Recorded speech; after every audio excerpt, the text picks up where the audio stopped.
Ding ding.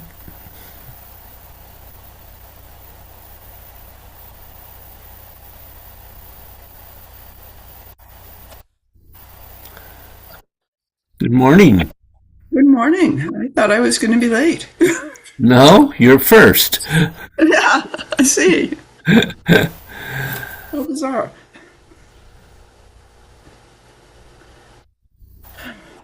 And there's another person coming in. Maybe. All right, Joanne said she was going to. Did there we are. Boy, Oh, there you are. we changed all the settings. You did. Of course. Yeah, Joanne said she was going to join us, so we'll see if she can. yeah. How are you this morning, Bill? I'm Change fine. my shoes. And you? Good? You have a better night? Yes. Oh, good. Helps a lot, doesn't it? Mm-hmm. It does. Yeah. I had a better night, too. Must have been something about the weather last night or night before. Yeah. Well, I don't know. Last night was our night for not very good. Oh. Well, Well, once we both got to bed, it was okay. But ah, John had a problem getting between the bathroom and the bed, and his legs wouldn't move. His knees hurt so much. He was crouching, and they had to put a chair behind him so he could sit back and rest. oh, And it just, yeah, that's hard for both of you. yes. Well, And it's not as if I can pick him up and put him in bed. he is a fairly large person, yes. He is. Um, that sounded like, oh, there we go.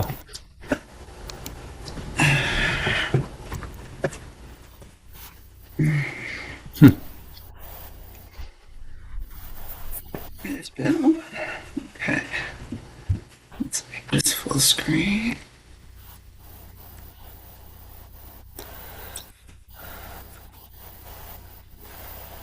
Good morning. Morning. Morning. Just looking, I'm not sure I applied my brush to my hair this morning. It's all right, we're not grading hair today. Good thing. I did apply my brush, but I didn't think it made any difference. Well, there are those days. Yeah. Indeed. Well, Joanne said she was going to make it, but things come up. So I think I'm going to go ahead and start and hope that she can join us when she can. Yep. I haven't gotten a text or anything from her. No, not at the moment. So,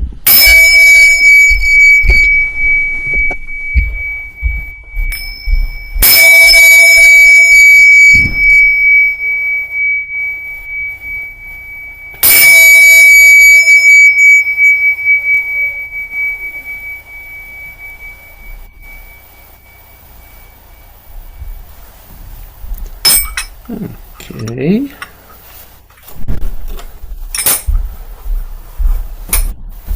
So how's your opening and closing coming?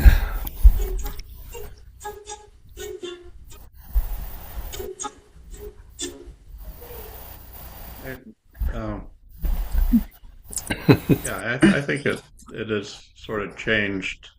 I've said this before. It's changed and helped my feeling be rounder and more energy at this point in my hands and arms uh, Mm-hmm. doing that, and I think it's increased, uh, continuing to have intent through everything instead of sort of taking a little time off here and there. Oh, that's good. Good morning. I'm Joanne. checking in, but I need to I need to go give Rick something. I'll be right back. Okay. Okay. Just want to get in early. Here, be back.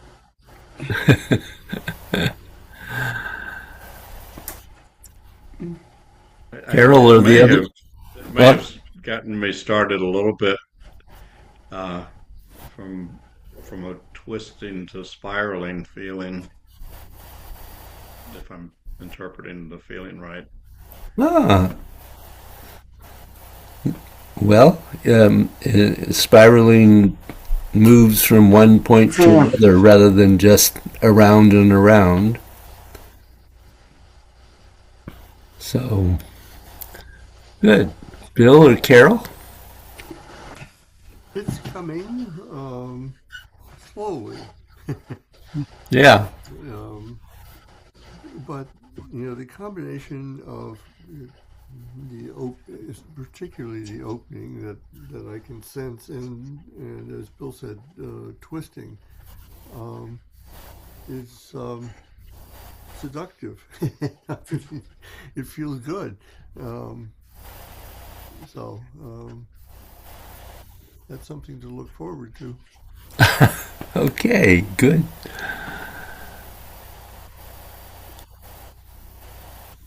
Anything for you, Carol? Well, nothing major. I've been practicing some.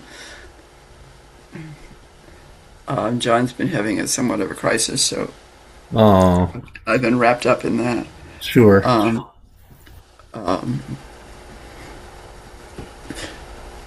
and I do like I tend to think about it as compressing or condensing rather than closing. Yep. Using that word in my mind it helps me intensify the feeling, I guess, maybe. Well, that is more accurate Yeah, you mentioned description of what's actually happening. Opening and closing is a direct translation of the Chinese terms. But you're absolutely right. Condensing is a much more accurate description of what's actually happening.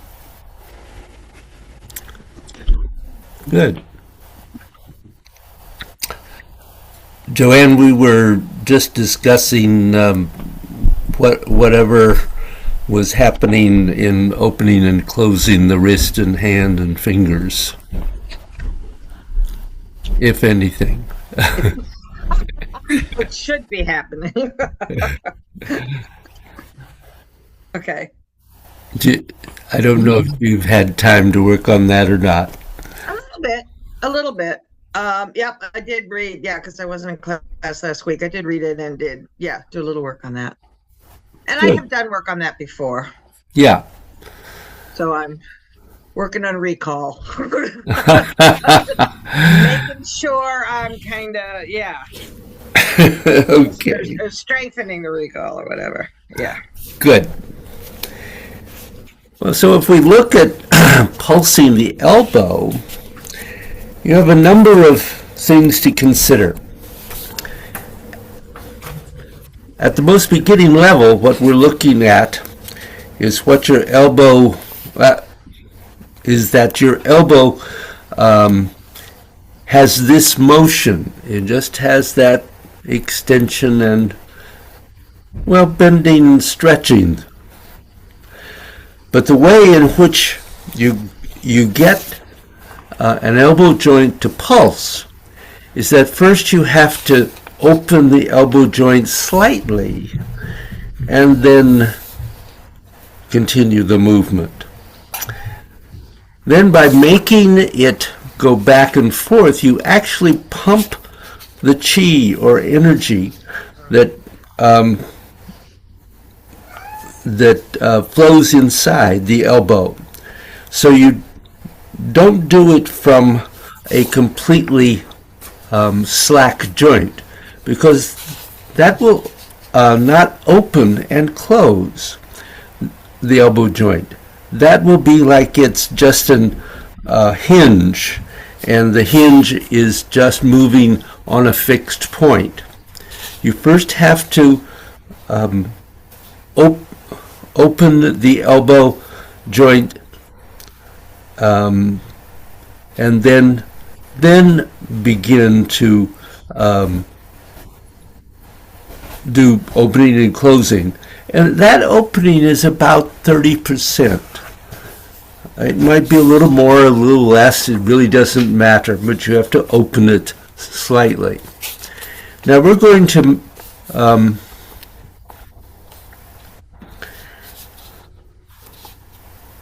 all right.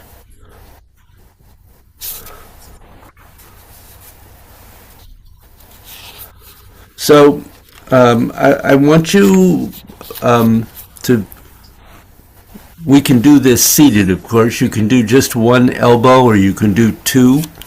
And I'm going to kind of talk us through this, and I'll try to also demonstrate what I'm suggesting. So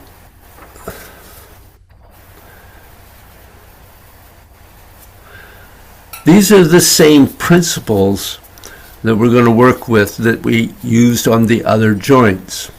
So the first thing is simply to be aware of what is 100% open and what is 100% closed. So this is just bending and closing it, bending and opening it, excuse me, as if it was a hinge, just a single fixed point. But this way you can really feel what the full range of this is. And then you want to feel what is 70%. So where is that approximately? Just so you begin to have a sense of that.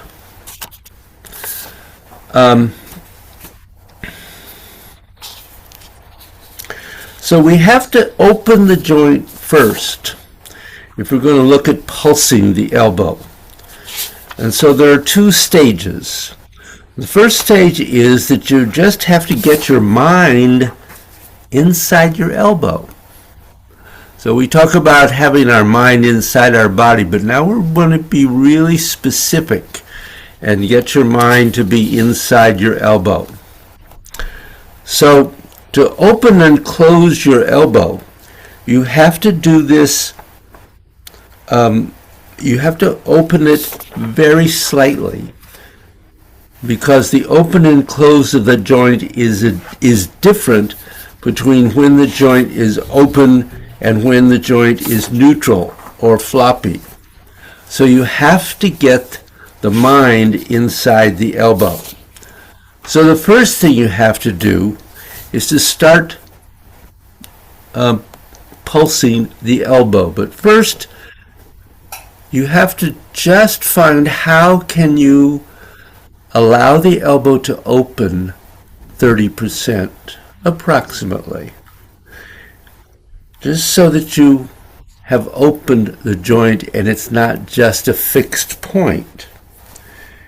And now you can allow yourself to open 100% and close 100%, but maintaining the openness of the elbow joint. So not allowing it to go back to being just a hinge. And then going to 70%. Where is 70%? But maintaining that openness. And now, the thing about this is that this will begin to act like a pump. And you will begin to feel, ideally, a sense of pressure moving probably into your hand first. So,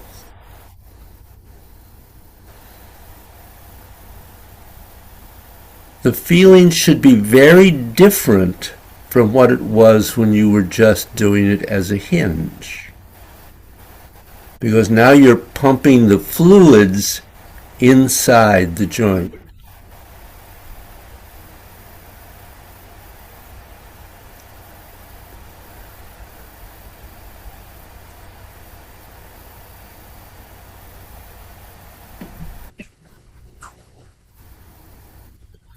Gradually a pressure builds. One of the images that Bruce used was thinking about what it is like if you go to a water pump on a well where you have to pump the handle.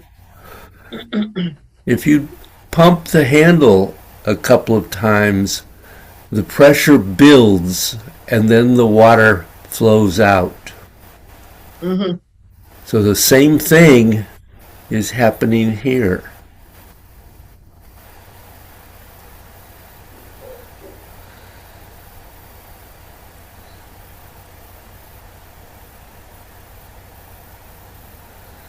You have to feel what pace works for you.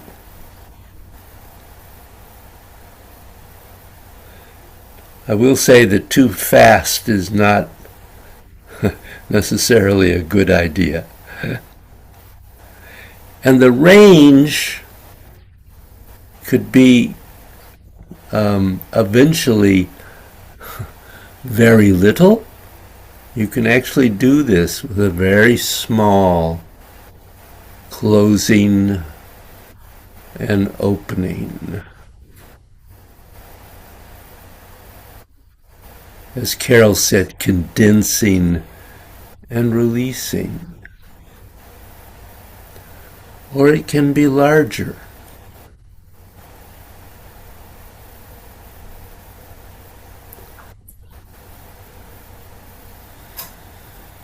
So pause for a moment. Anybody have a question there? Are you beginning to feel some of that? Mm-hmm. Yeah, I can. Anybody not? You know, I can feel it. My head says, how can I open it like this? That's not open.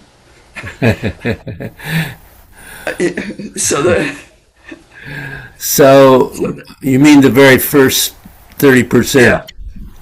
Yeah. When you're talking about open it a lot, and then and then be here and open. So this is really feeling inside the joint. So what you're doing is not opening 30% by movement, Mm-hmm. but opening 30% by releasing the joint 30%. Okay, that going out, that's fine. And then you maintain that openness through the other movements.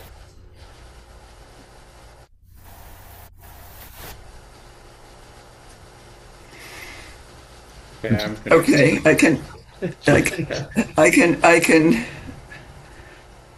kind of like when I on number 3 when I figured out that I do know how to open and close the quad when I'm just standing there. So I can have that closed when I'm upright too. Oh yeah. So it's that. All right, no, just take the anatomy and put it aside, So, or like physics or whatever. well, the anatomy's still there. It doesn't go away. But what you're trying to do is to feel into that joint and feel the joint itself open. And what I was saying at one point there is, once you have the joint open, you can open and close without doing any movement, which is what I'm doing at the moment. Mm, Okay? I don't have to That, move it to open and close it. hmm that I can accept. Yeah. But to begin with, in order to feel what's happening, it helps to move it through that 70% range, maintaining the openness of the elbow joint, because that builds the pumping of the fluids so that you know what you're endeavoring to do, what it feels like. As with everything else, if you can't feel it, you can't do it. So So the purpose of pumping, go ahead, Dave. no, go ahead. So the pumping has to do with opening and closing, but you're trying right now to say, we can use the mechanics of our elbow as a hinge and keep it open at the same through that same time. It is possible eventually. You're not going to be able to do that right away. Or if you can, you should start teaching. I'm a few steps removed from that. the the but the pumping is the corresponds with this opening and closing. That's not the hinging, right? Um,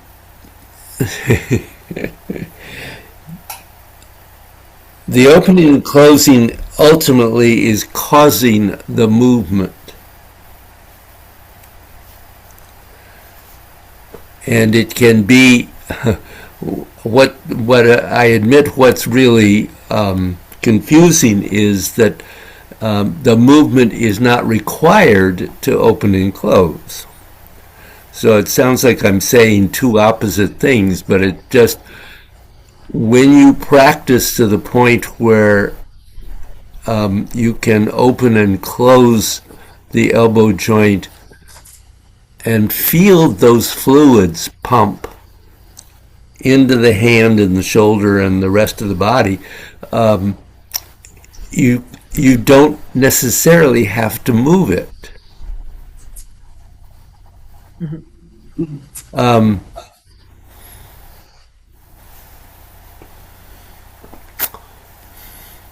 This is true of some other joints in the body also. I was trying to think of some way to,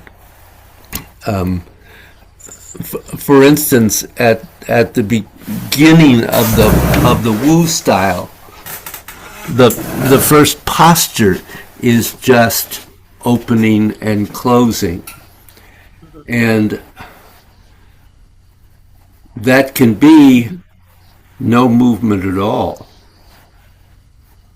Or you can allow that to begin to create movement through the whole body as it pulses the energy through the entire body. So I'm not lifting my arms with my muscles. I'm pulsing the energy and the fluids out to do that. So that's the same kind of principle that I'm talking about here in the elbow. Does that help, Bill? Yes, yeah. I think I have. You're taking us a step at a time through this. Yeah. Well, that is the point. You have to, in order to arrive at that, you do have to take it a step at a time. I was saying in the class yesterday, where we're also working on the opening and closing, it took me 25 years of practice to fully grasp and be able to incorporate opening and closing. Ooh. Okay, so this is not something. I mean, you get part of it, and it grows, but you're not going to feel everything right away, as is true of everything in Tai Chi and Neigong. But it does. It grows if you do it. So back to my favorite word, practice. Did that help? Anyone have other questions at the moment?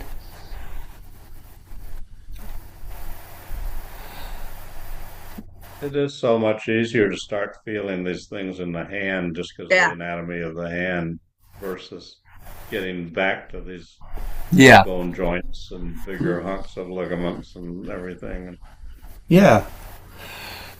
So the next stage of the elbow is, of course, to incorporate the hand and the wrist and fingers. So in practice, I suggest that you go through the same process again. You don't need to do the 100% physical movement, but it helps to start from opening that elbow joint, feeling it open internally, and then establishing the movement of 70% out, and just focusing on the elbow and the flow of the energy in the forearm. And then opening, when it begins to pulse, beginning to feel, if you have not already, that pulse go through the wrist and eventually into the hand, the Laogong point, and out the fingers and back in. And so you begin to open and close everything that we started with. And allowing that there to be that 70% movement, or wherever you are with it. As I was demonstrating with the beginning of the Wu style, you don't have to move at all, or you can. But that's not where we start from. But you want to feel that energy pulsing from the fingers back through the hand and wrist into the elbow, and back the other direction through the wrist and hand, out and out the fingers.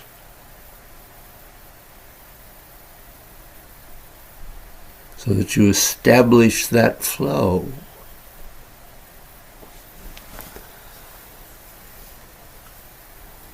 So that's would be the next stage of this particular practice. Questions?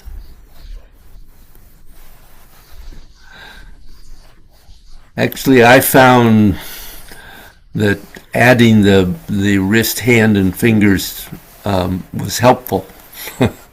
Yeah. Yes, absolutely. But you need to be clear about what's happening at the elbow before you can do that. And you have to have the elbow and the hand and fingers and wrist before you can really get the energy to move from the fingertips to the shoulder and through the shoulder, which obviously is actually is not the next thing we're going to look at, but it certainly is the next stage in the arms. But right now we're just trying to get the elbow to fingertips to work well and pump the energy and fluids through. Any questions?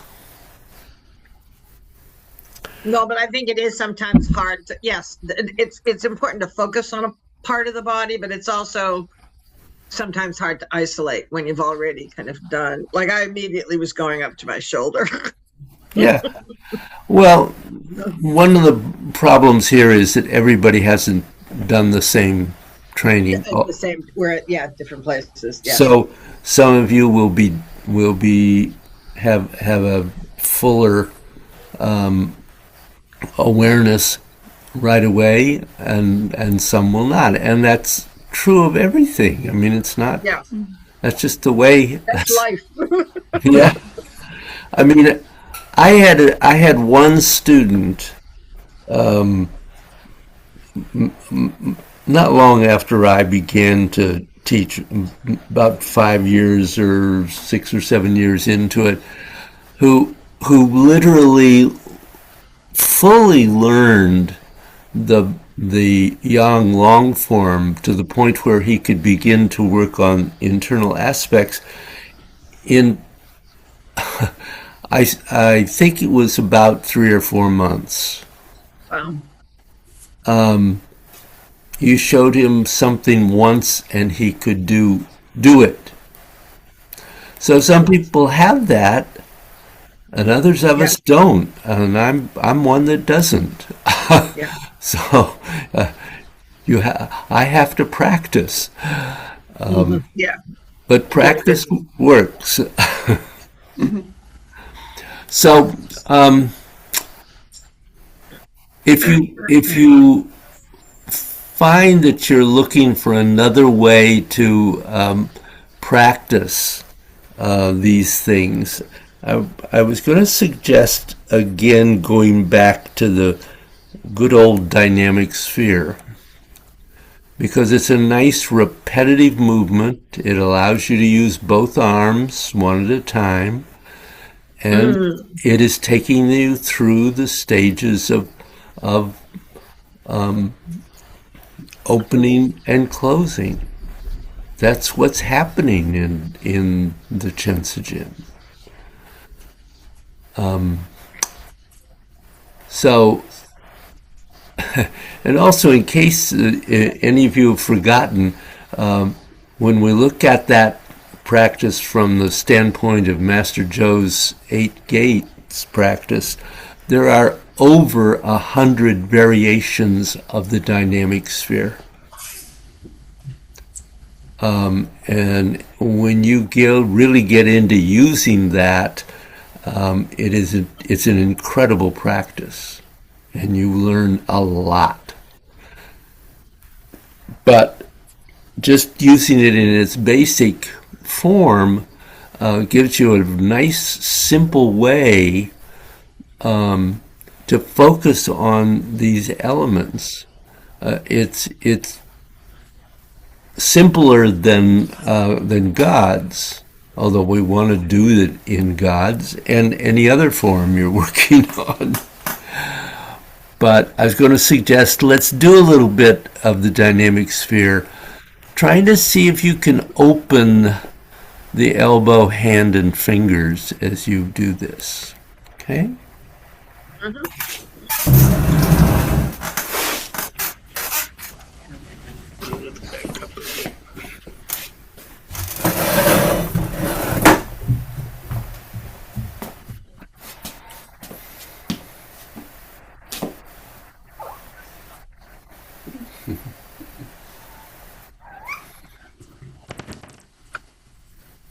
Yeah.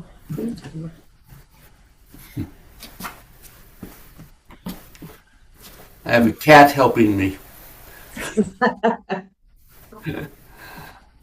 Always makes it better. Absolutely. So stepping out, coming into your basic structure, and just standing, feeling the earth beneath your feet and heaven above your head, and allowing your body to relax and open so you can extend your mind through your body.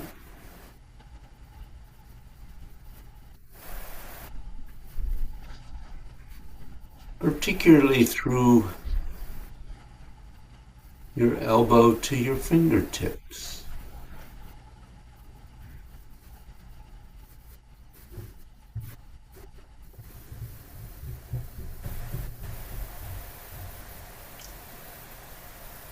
as you sink into the beginning position, allow that elbow to open 30% or so.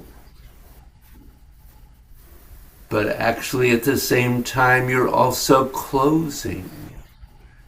So you're going through two stages there. Let me just come back and suggest that you think about it, that movement as having two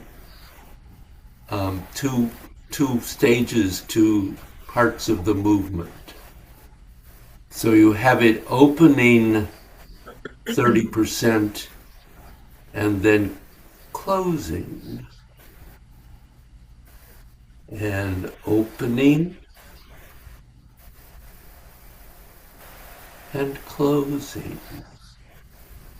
Trying to maintain the openness in the elbow.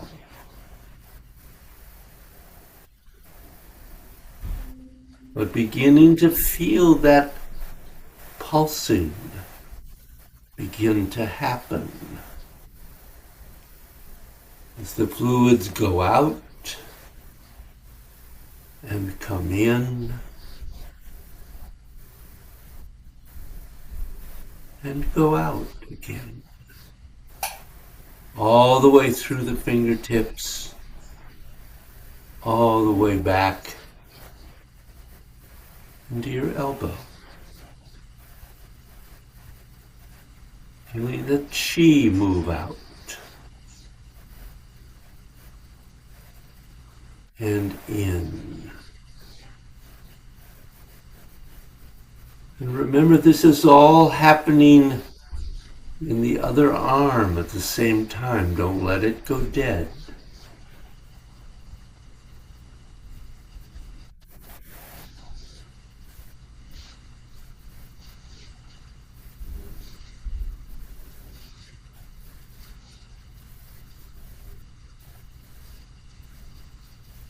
So opening the elbow, wrist, hands, and fingers. Closing fingers, lao gong, wrist, and elbow. Opening. Closing.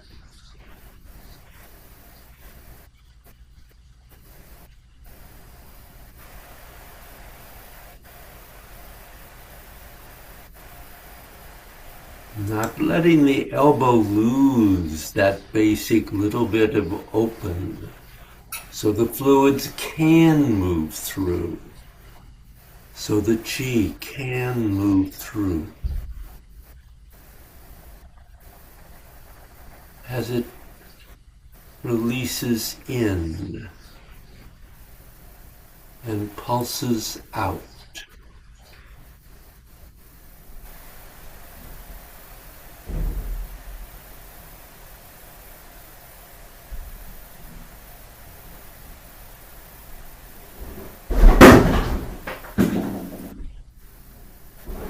Pausing, closing.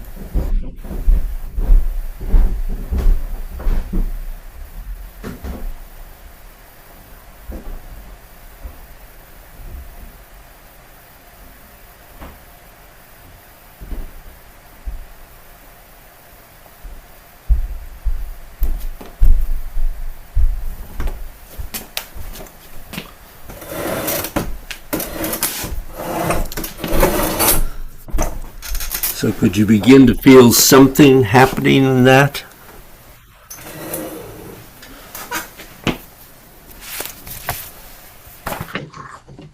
That always gets a lot going. Yeah. It did have a little different dimension. Yeah. Good.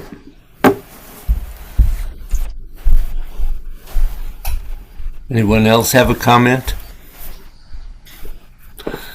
So, as I said, there are many variations there. If anybody wants to know more, I'll be glad to tell you, but it doesn't have to be in the class. So, what I'd like you to do, of course, since this is the Gods class, is to do a 10 rep flow of Gods and begin to try to be aware of that openness from elbow to fingertips in Gods. Okay? Okay. Yep. Yep.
It was interesting. I had a sense of less overextending and overbending.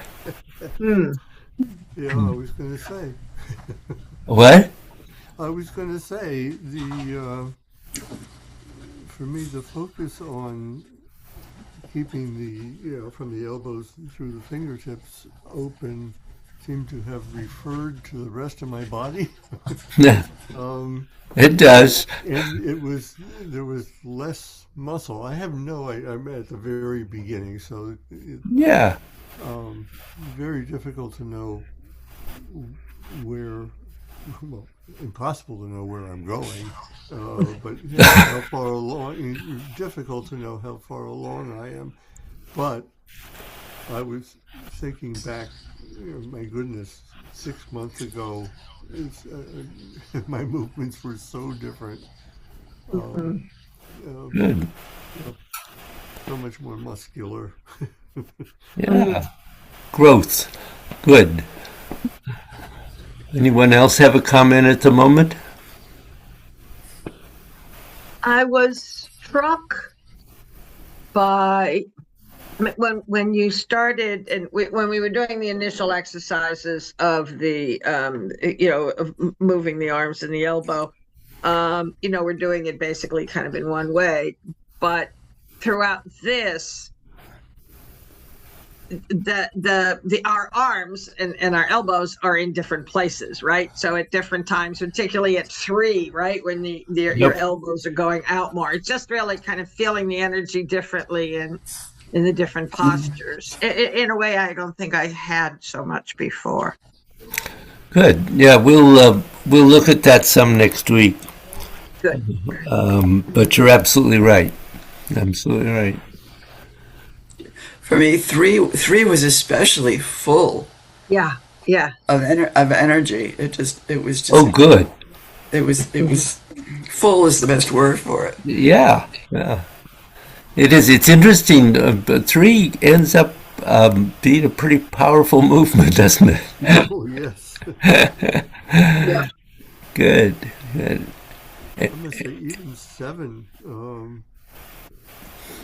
Normally, I guess the focus so far, regardless of how much I try not to, is on the head movement. But, focusing on the elbows to the fingertips this time through meant that I just wasn't paying as much attention to the head. And Good. The whole movement. So, Yeah. Great. I did have a question and stuff, and because my arms, as I was going around, where everywhere else, both hands and arms and elbows are doing the same thing. They're in sync. But in 7, I wanted to have one closing and the other opening as I was going around, and so that they Right. aren't in sync. They're the opposite, and Yep. uh, that was. Yeah.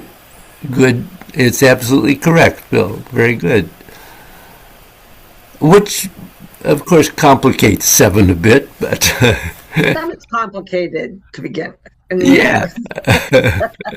That's the only asymmetrical thing,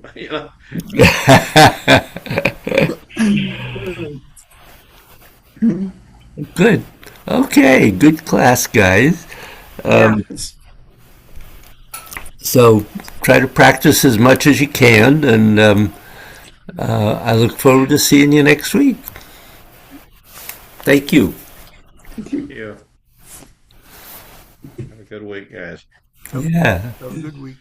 Yeah, you too. Everybody. Yeah. Yep.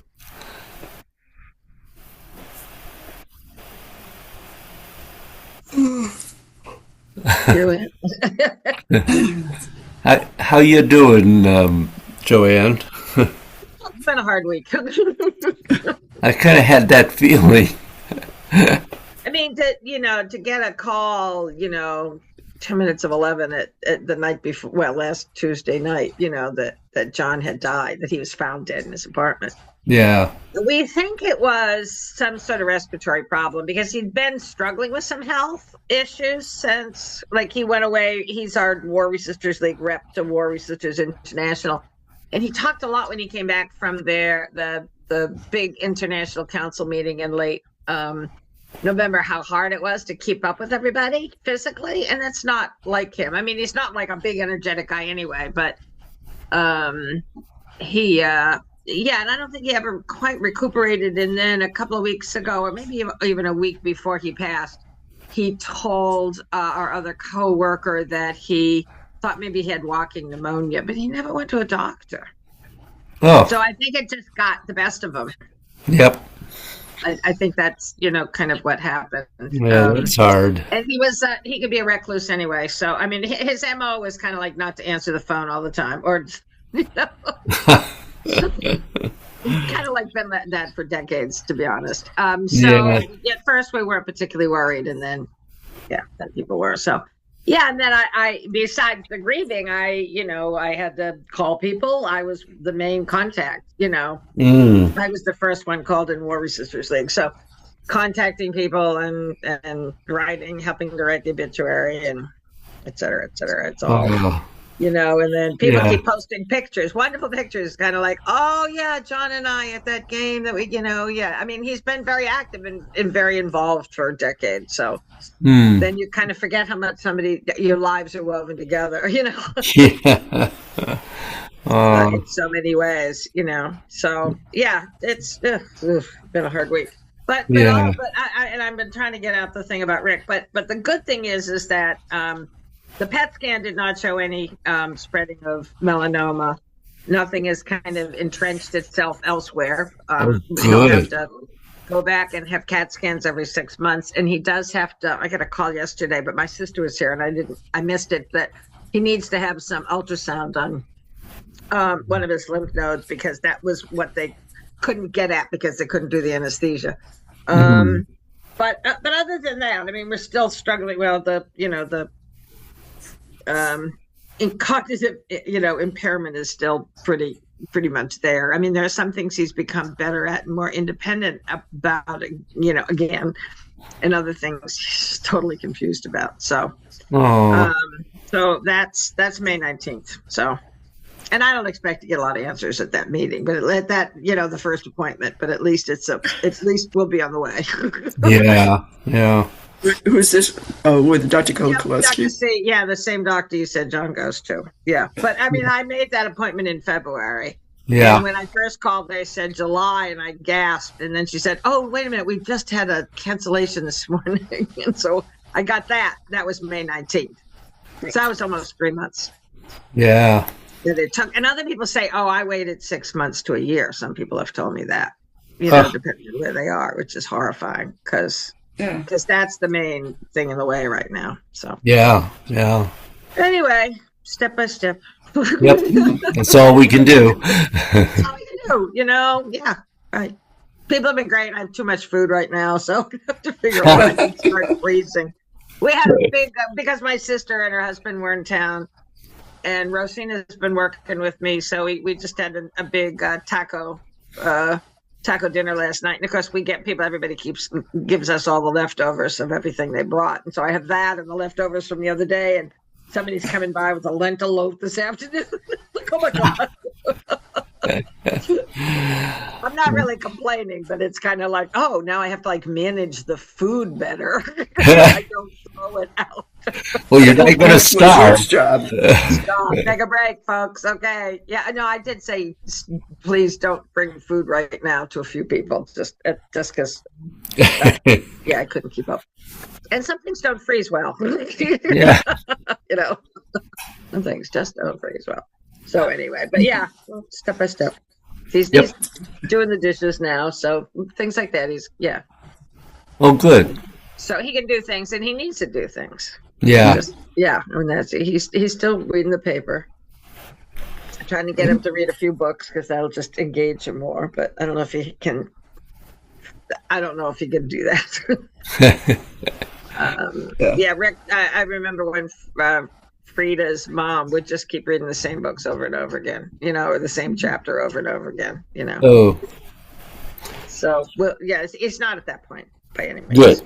Good. Yeah, but John's mom used to complain about her glasses were so bad, and then we finally came to realize that she just couldn't remember what was going on in the story.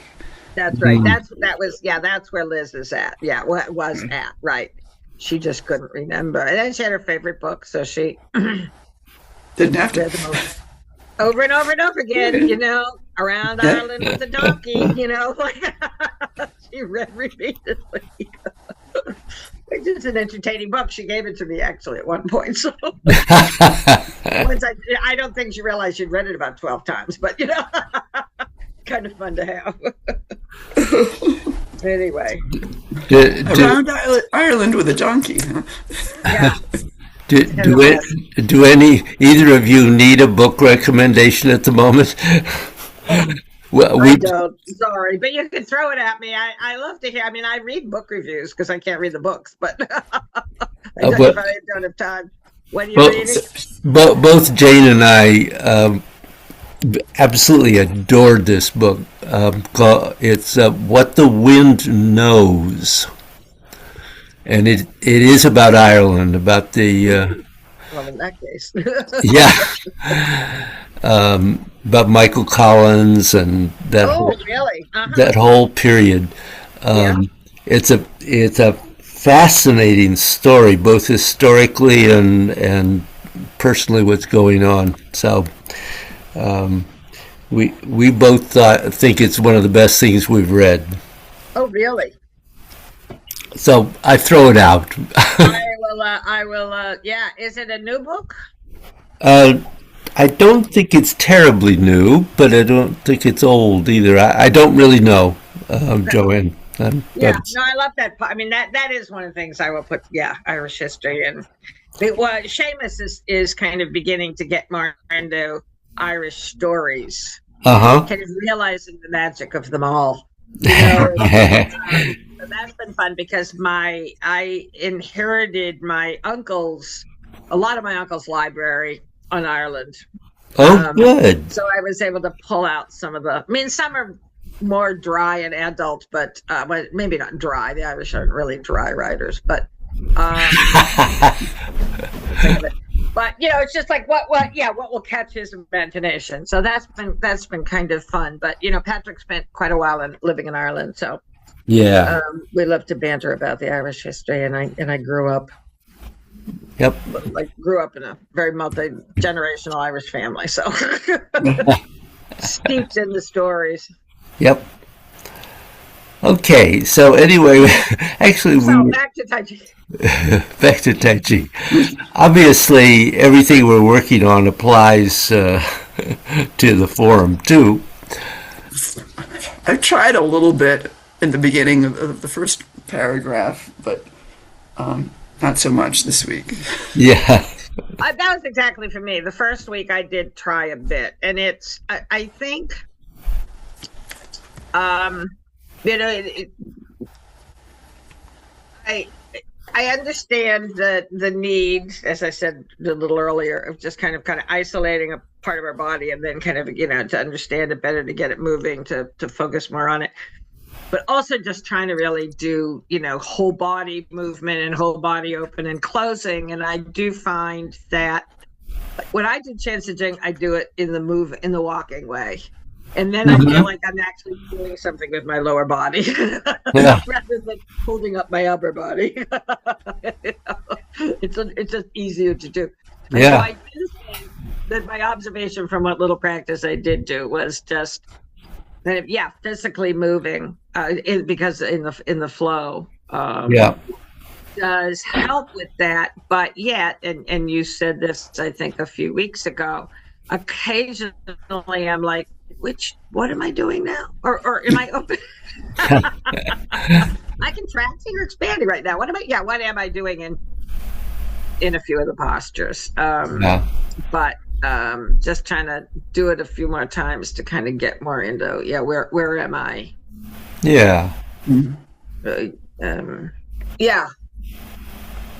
And when you can really incorporate opening and closing, obviously in the form fully, it really it powers the form. It produces spawn, so to speak. Yeah. But even getting a clear awareness of what you're doing, I think, with each of the elements, and you guys have done enough that you don't need to probably spend as much time on the individual elements as maybe the other bills do, but it's still good to refresh your memory of all of that. Still good, because the only way we're going to get deeper at doing this is to, I think, is to kind of be reminded of that and just kind of re-examine that. Yeah. Yep. What am I doing? Yeah. Yeah, and some of it you just have already. I don't I don't question that. So anyway, any So it has been nice to go back and just be more aware of the elbow, because that's not an Yes. area that I pay much attention to. and it is extremely important. Yeah. Though my shoulders kept saying, "What about me? What about me? What about me?" Because Yeah, they tend to need to be opened. Tighten up. Yeah. yeah. But if the elbow doesn't function correctly, Right. the shoulder doesn't. Yeah. And the elbow could block the energy moving from the shoulder to the fingers. So it's just really important. I mean, that's why we work on it a lot in the 8-gate practice, but we're really trying to find how do the elbows have that circular motion, and it's just part of what begins to open it up when you realize that if you've got the elbow open. One of the beautiful things in the 8 gates is that that movement is just a continual opening and closing. And when you can recognize how that elbow is really functioning there, it opens up getting to the shoulder. So often I find people their shoulders are constantly lifting or tightening or getting in the way one way or another. And getting the elbow to function correctly really can help release that. Because the position of the elbow can affect what's happening in the shoulder. So, blah, blah, blah. I also find, just like physical, like if I'm not been moving very much, or feeling a little, feeling tired, or there's another word for it, not quite lethargic or whatever, that I feel it a lot in my arms. And so I wonder if, and so this is a really good practice for kind of waking the body up in some way. But I do feel it a lot. It strains. I think that's weird, actually, because people complain about, we all complain about our shoulders or our neck or whatever. But I'm like, but my elbow. But I do feel something, and I don't know. Yeah, it's like or like the fluids moving just really slowly, kind of that kind of a feeling. Well, sometimes it is. I just feeling the energy not moving. Stagnation, maybe that's a good word here. Yeah. Stagnation. So this is a good, practice for addressing that. Yeah, absolutely. I will say, and I'll put a note in about this later, but there's a lot more to the notes than what I was probably communicating today, so they'll be worth reading. Good.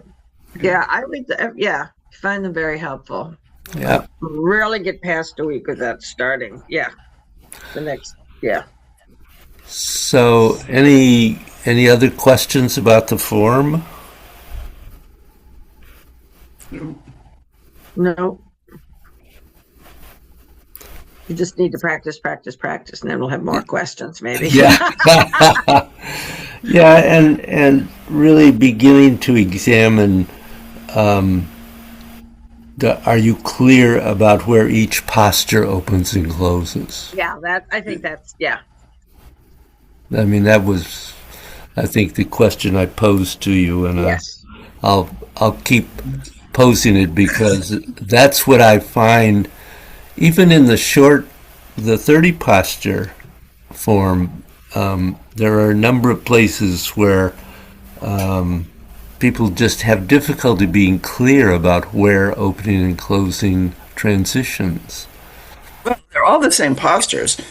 I mean, you don't have Yeah. all of them in the 30, but they're all of the ones in the 30 are in the Yeah, long form. absolutely. Absolutely. So it makes sense that Yep. I don't think they were selected for the ease. No, they were not. No, they were not. You're absolutely right. So, any other thoughts or questions at the moment?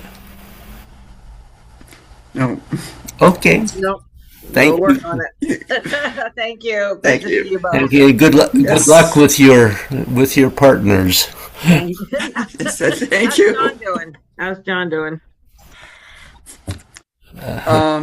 He's had a week of nausea, Oh, which we've thought was a reaction to a medication, but it should have been out of his system a long time ago, and the nausea is just easing up.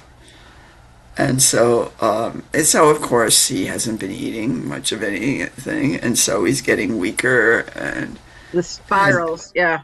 had one of those going to bed episodes where he could hardly move and got he didn't fall, but mostly because I put a chair behind him so he could sit down.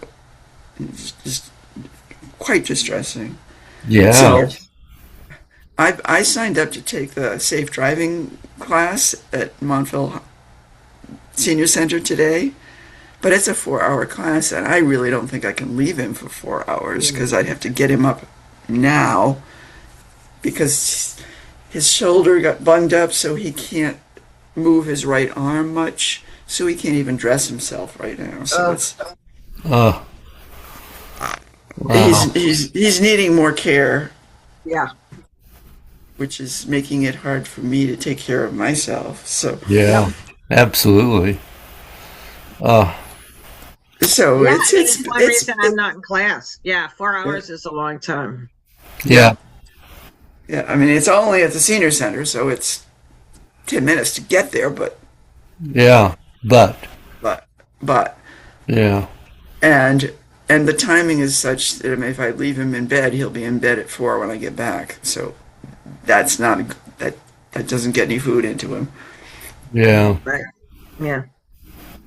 and I don't think I'll be able to get him up now. I'll try, but I think I'll just call them and say, I'm sorry, I can't do this. And that's hard because there are things we need to do and want to do that. Yeah. Yeah. Yeah. Yeah. Yeah. Wow. So it's kind of the timing of this is if it were 4 hours in the morning, fine, I can do that because he would be asleep. Anyway. He'd be asleep anyway. Yeah. So it's a bit rough right now. Yeah, it is. Wow. Well, courage, ladies. Yeah. Thank you. Is your friend John local, or is he in New York, or the New friend York. that died? New York. Yeah, he lived in New York. Although I first met him in Voluntown because when we lived there, the War Resisters League organizer training program that summer they did 5 days in New York and 5 days in Voluntown. They would always do kind of a city out of the city kind of a thing. And so he was part of a group of a number of people who I continued to get to know, including 2 women who ended up living at Jonah House where Frida grew up and Oh. these communities that intertwine. So Yep. I've known John since 1979, and then he worked for Win magazine in the early 80s. And so, yeah. And I just, I think when someone passes, you you kind of forget how many different places. He's also, because he was part of the international, like we were in Colombia together when I went to Colombia. What was that, 7 years ago or whatever? You just kind of forget, suddenly you're like, oh yeah. Yeah. We did that. Or somebody posted a picture, of, us all at that. We go to a Mets game every year to honor another friend who had passed away, who was a big Mets fan, and John was a big baseball fan. Although Yankees and I'm Red Sox, but that was a part of our back and forth. Sure. But I think that happens when someone passes. Suddenly you're like, Yeah. Or I was at the post office. He was our treasurer. I was at the post office after he passed away, mailing something, and they always ask you, do you need stamps? I'm like, and I know the stamps are going up in price. And I said, yeah, I'll get a couple of extra sheets. And my immediate reaction in my head was, I'll have to tell John.